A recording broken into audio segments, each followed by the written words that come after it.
Are you feeling sad or uncomfortable about being single this holiday season? Up next on Real Life.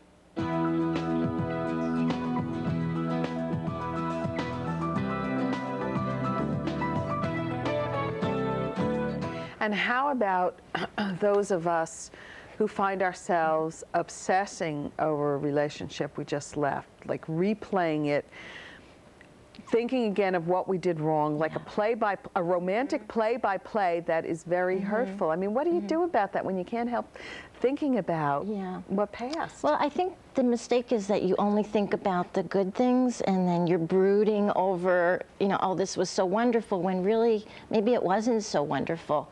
You know, we tend to think, oh, everybody that has somebody, they're having a great holiday. That's not necessarily true either.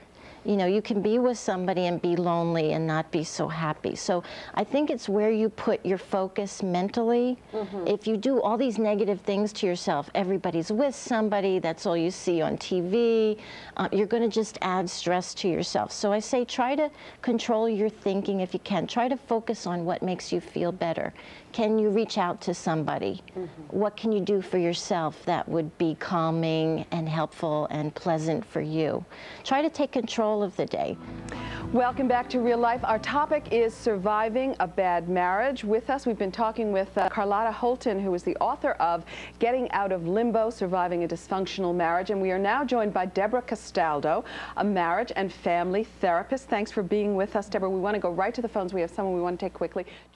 You know, I mean, I have, you know, a temper, whereas I don't think I should have, you know, and I just have a screaming relationships because that's all I've learned. And people staying in these relationships just for the children, it's really not helping the children. Well, Kelly, we thank you for your testimony on that point. What can you do when you've grown up in a bad relationship? How do you sort of train yourself out of repeating what you've seen? Well, I think it's really important for young people or people who are just dating to try to be aware of what patterns are getting established. One of the stories we heard was somebody was abused 2 months into the relationship.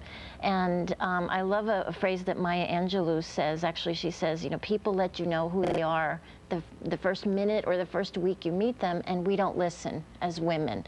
Or even men. Sometimes we see the red flags and people go into it anyway. Right, we just drive past them because we are driving on that highway of the golden relationship. Yeah, and a lot of times it's unconscious. So it's really being aware of what patterns a person has, what they're bringing into the situation. You know, find out what their family experience is growing up, find out if there's any abuse, and really try to be aware of what you're getting into rather than going into it blindly.